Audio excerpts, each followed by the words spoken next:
नमस्ते, मैं डॉक्टर सुनीता जैन, योग चिकित्सक आयुष योग वेलनेस सेंटर रायपुर से। आज हम महिलाओं के 40 से 55 वर्ष की उम्र में होने वाले चेंजेस के बारे में जानेंगे, जिसे मेनोपॉजल एज कहा जाता है।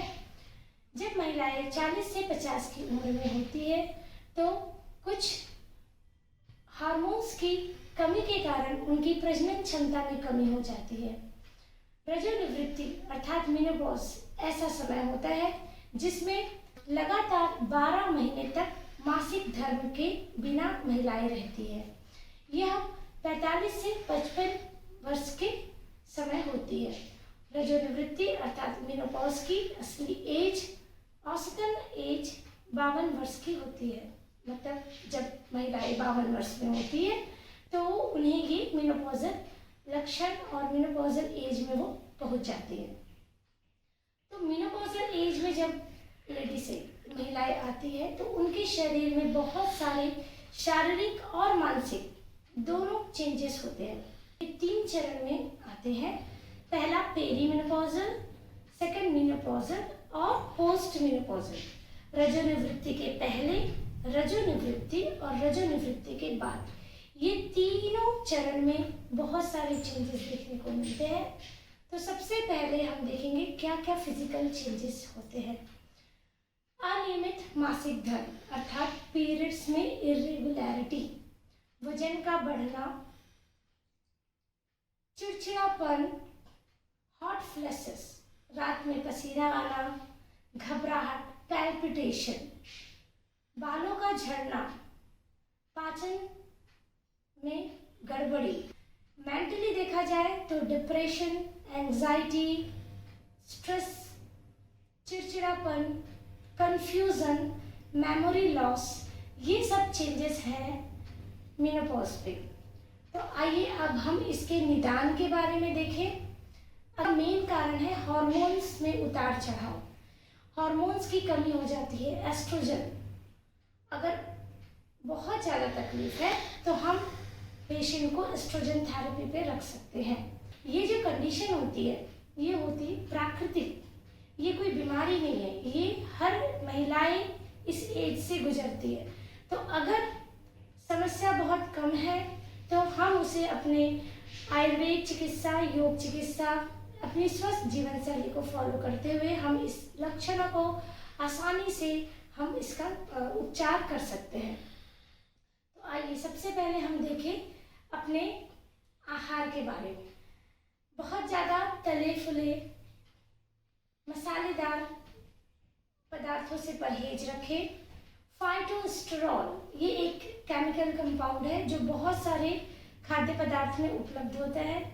फाइटोएस्ट्रोजन एक नेचुरल फाइटोएस्ट्रोजन हम बोल सकते हैं, जिसकी प्रकृति बिल्कुल एस्ट्रोजन जैसी होती है। जैसे सोयाबीन, दालें, फल, सब्जियां, सनफ्लावर सीड्स, ये कुछ फाइटोस्टेरॉल वाले खाद्य पदार्थ हैं जिसे हमें अपने डाइट में लेना चाहिए। दिनचर्या, ऋतुचर्या का हमें फॉलो करना चाहिए। भरपूर नींद लेनी चाहिए और कुछ हल्के फुल्के आपको व्यायाम व योगाभ्यास भी करना चाहिए। तो आइए अब हम सीखेंगे कुछ योग अभ्यास जो इस मेनोपॉज एज में लाभकारी सिद्ध हुए हैं। तो आइए सबसे पहले हम कुछ खड़े होकर योगाभ्यास सीखेंगे। सबसे पहले ताड़ासन। तो ताड़ासन की स्थिति, दोनों पैर साथ में रखेंगे। सांस लेते हुए दोनों हाथ ऊपर, अपने सामने किसी एक बिंदु पे फोकस करते हुए धीरे से एड़ी उठाएंगे और अपने पूरे शरीर को स्थिरता के साथ बैलेंस की स्थिति पे कुछ देर रखेंगे। सांस छोड़ते हुए धीरे से वापस। इस आसन से कंसंट्रेशन बढ़ता है, एकाग्रता शक्ति बढ़ती है, मन शांत होता है और पूरे शरीर पे खिंचाव के साथ सभी सिस्टम सुचारू रूप से काम करते हैं। आइए नेक्स्ट प्रैक्टिस, पैरों में दूरी रखेंगे। त्रिकोणासन दोनों हाथ कंधे के लेवल पे। दाहिने पैर को दाहिनी तरफ टर्न कर लेंगे, सांस लेंगे, सांस छोड़ते हुए राइट हैंड को खींचते हुए राइट साइड पे झुकाएंगे। पूरे शरीर से एक त्रिकोण की आकृति।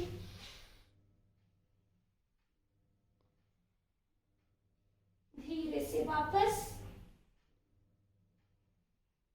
यही अभ्यास लेफ्ट साइड से करेंगे। लेफ्ट पैर को लेफ्ट दिशा पर घुमाएं, सांस लीजिए, सांस छोड़ते हुए लेफ्ट हैंड को खींचते हुए लेफ्ट साइड पे झुकाएं। देखेंगे अपने हाथ की हथेली दाहिने हाथ की हथेली की तरफ। जितना हो सके साइड से आप नीचे जा सकते हैं। त्रिकोण आसन। धीरे से वापस। इससे जांघों पे खिंचाव होता है, पाचन तंत्र में सुधार होता है और साइड से चर्बी भी कम होती है। अभ्यास प्रसारित पादोत्तानासन। पैर में दूरी। धीरे से सांस लेते हुए कमर से आगे की तरफ झुकेंगे, सांस छोड़ते हुए। अपने दोनों हाथों को जमीन पे रखने की कोशिश। अगर पॉसिबल हो तो अपने दोनों हाथ से पैर पकड़ सकते हैं और सर जमीन पर।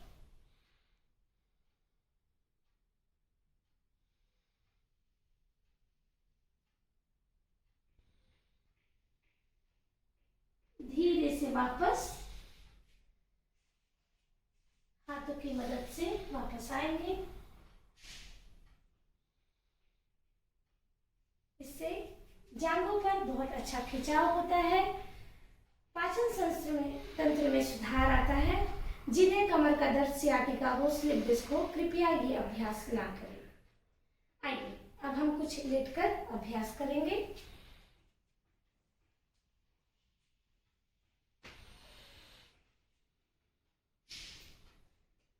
सबसे पहले सर्वांगासन, जिसे हम स्टार्ट करेंगे। सांस लेते हुए दोनों पैर एक साथ ऊपर। ये स्थिति है उत्थान पादासन से अर्ध हलासन की। धीरे से पैरों को पीछे की तरफ ले जाते हुए पैर ऊपर ले जाएंगे। इस आसन से सर की तरफ ब्लड सर्कुलेशन बढ़ता है, कंसंट्रेशन, बालों का झड़ना और पाचन तंत्र के लिए लाभकारी। धीरे से वापस आएंगे, घुटना सीधा, नीचे आएंगे। नेक्स्ट अभ्यास, दोनों पैर के पंजे मिलाएंगे, सुप्त बद्ध कोणासन।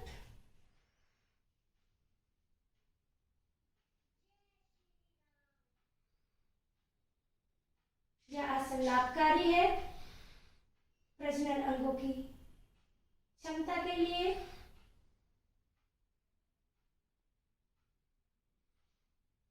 आइए नेक्स्ट अभ्यास, सेतु बंधासन। दोनों पैर को घुटने से मोड़ लेंगे, दोनों हाथ अपने हिप्स के बगल पे। सांस लेते हुए कमर ऊपर की तरफ उठाएंगे।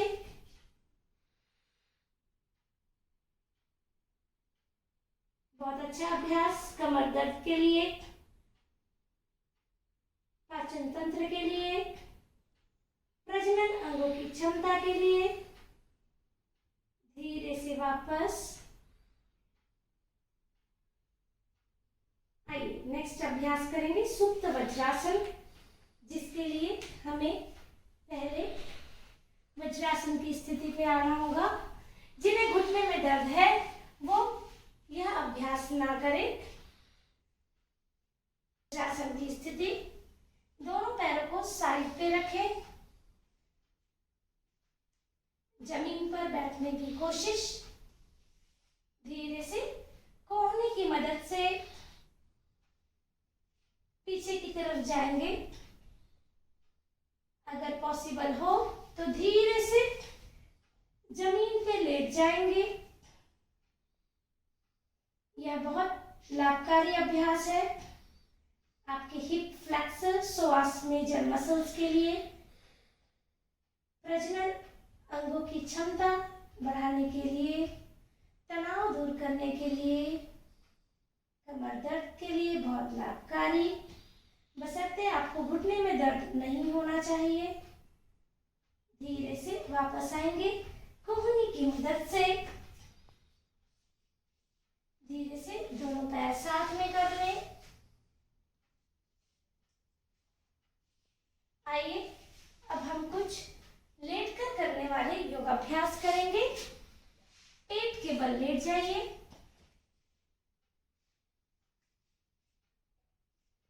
सबसे पहले भुजंगासन, दोनों पैर की उंगलियां बाहर की ओर, दोनों हाथ अपने चेस्ट के अगल बगल, माथा जमीन पर।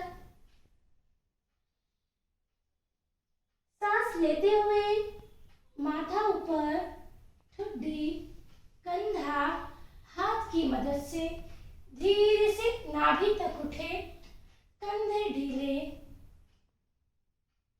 गर्दन पे हल्का खिंचाव।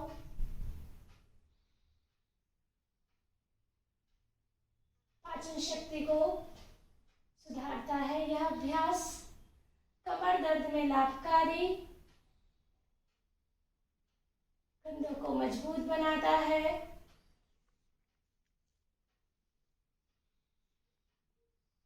पेट का मोटापा में लाभकारी अभ्यास। आइए धीरे से वापस आएंगे।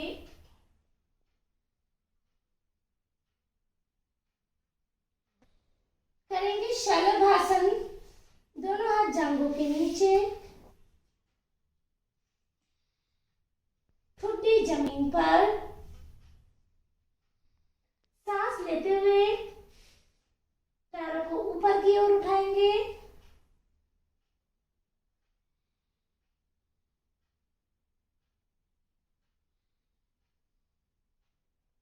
धीरे से वापस। पैरों पे बहुत अच्छा खिंचाव नितंब की मांसपेशियों को लचीला बनाता है, कमर दर्द में लाभकारी अभ्यास। धीरे से आएंगे मार्जिन पोज की स्थिति। जिन्हें घुटने में दर्द हो वो घुटने को सपोर्ट करते हुए इसका अभ्यास करें, अन्यथा यह अभ्यास छोड़ सकते हैं। स्टार्टिंग स्थिति, आप दोनों पैरों के घुटनों को दूर करते हुए एक हाथ की दूरी लेंगे, उतनी ही दूरी आगे लेंगे, एक हथेली और। अब धीरे से उठ जाएंगे, पैरों को दूर करें। इस स्थिति से हम अपने मेरुदंड को मूव करेंगे। सांस लेते हुए कमर अंदर की तरफ झुकाइए, देखेंगे ऊपर की तरफ। सांस छोड़ते हुए कमर ऊपर, देखेंगे नीचे। सांस लेते हुए कमर अंदर, सांस छोड़ते हुए कमर ऊपर। सांस लेंगे, सांस छोड़ेंगे। बहुत लाभकारी अभ्यास है मेरुदंड को लचीला बनाने के लिए, मन को शांत व तनाव दूर करने के लिए।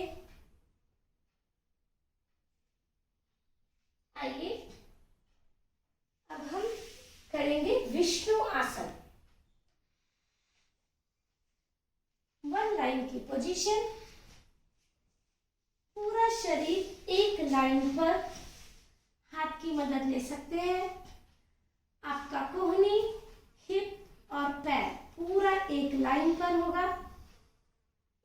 बाएं हाथ को आगे की ओर रखें। सांस लेते हुए दाहिना पैर या जो भी पैर आपका ऊपर है उस पैर को ऊपर की तरफ लेंगे। सांस छोड़ते हुए वापस।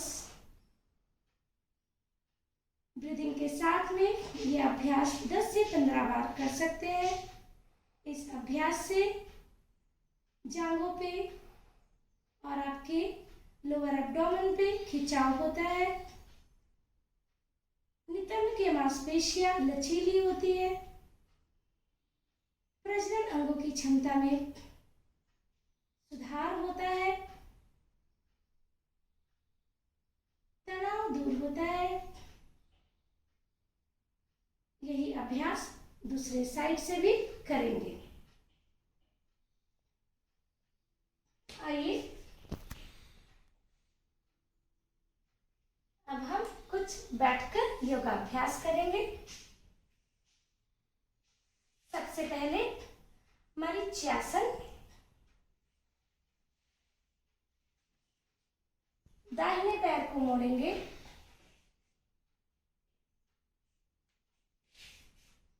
कमर सीधी रखें। घुटने के बगल तक पैर मोड़ें। सांस लेंगे।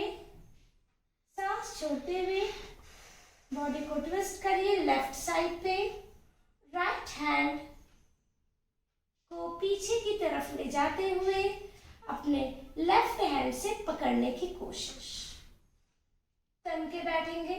कमर सीधी रखें। ये कमर दर्द में लाभकारी, पाचन तंत्रों में सुधार लाता है। यह अभ्यास दूसरे साइड से भी करेंगे। आइए नेक्स्ट प्रैक्टिस देखेंगे जानु शीर्षासन। दाहिने पैर को मोड़कर बाएं जांघ के बगल में रख दें। कमर सीधी। सांस लेते हुए दोनों हाथ ऊपर। सांस छोड़ते हुए अपने कमर से आगे की तरफ झुकना है। घुटना सीधा। अगर पॉसिबल हो तो अपनी ठुड्डी या सर घुटने की तरफ लाएं।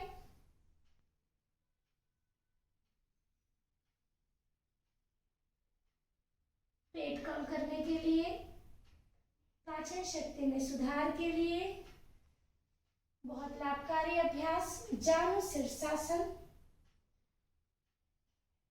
ये सभी अभ्यास दूसरे साइड से भी करेंगे। अंतिम अभ्यास बद्धकोणासन। दोनों पैर के पंजे मिलाकर रखें। कमर सीधी रखते हुए स्थिरता दृढ़ता के साथ बैठेंगे और बद्धकोणासन से तितली आसन का अभ्यास करेंगे। यह बहुत लाभकारी अभ्यास है। मेनोपॉज एज में नितंब की मांसपेशियों को लचीला बनाता है। प्रजनन अंगों की क्षमता बढ़ाता है। जांघों की मांसपेशियों को मजबूत बनाता है। बशर्ते बहुत ज्यादा अगर घुटने में दर्द हो तो ये अभ्यास ना करें।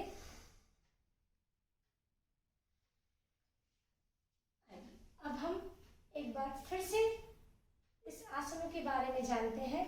मेनोपॉजल एज जो मैंने स्टार्टिंग में बताया कि ये लगभग 40 से 55 साल की उम्र में होता है। ये एज के साथ बुढ़ापे के लक्षण जीरियाट्रिक इश्यूज भी साथ में होते हैं, जिसमें body pain, muscular skeletal problems, osteoarthritis, heart का प्रॉब्लम, ये सभी भी चेंजेस दिखते हैं। तो इसीलिए वो सभी आसन जो इस एज में है वो सभी आपकी मेनोपॉजल एज में भी लाभकारी होंगे। तो आइए अब हम कुछ प्राणायाम के बारे में जानें। कमर सीधी रखते हुए सबसे पहले नाड़ी शोधन प्राणायाम। नाड़ी शोधन प्राणायाम नाड़ियों को शुद्धि देता है, नाड़ियों को शुद्ध करता है ताकि प्राण वायु का प्रवाह पूरे शरीर में सुचारू रूप से हो सके। तो आइए प्रारंभ करते हैं। नासिका मुद्रा बनाएंगे। अंगूठा यूज करेंगे राइट नॉस्ट्रिल के लिए। रिंग फिंगर यूज करेंगे लेफ्ट के लिए। सांस लेफ्ट से सांस लेंगे आराम से, कोई हड़बड़ी नहीं। लेफ्ट नॉस्ट्रिल को बंद करते हुए राइट से सांस छोड़ेंगे। पुनः राइट से लेंगे,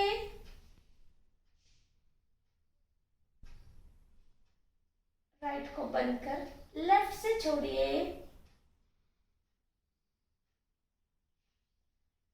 left to right, right to left. ये हुआ एक राउंड। ऐसे ही आप जितना देर हो सके आप कर सकते हैं, 5 मिनट 10 मिनट। इस अभ्यास से तनाव कम होता है, मन शांत होता है और हमारा राइट और लेफ्ट बॉडी बिल्कुल सामंजस्य की स्थिति में काम करते हैं। नेक्स्ट प्रैक्टिस भ्रामरी प्राणायाम। कमर सीधी रखें, गर्दन सीधी। हम इसे खींचनी मुद्रा के साथ भी कर सकते हैं। जीभ को फोल्ड कर ऊपर तालू में लगाएंगे। कान बंद करें अपने अंगूठे से। सभी उंगलियों को अपने माथे पर रखें। सांस लेंगे, सांस छोड़ते हुए मकार की ध्वनि निकालेंगे।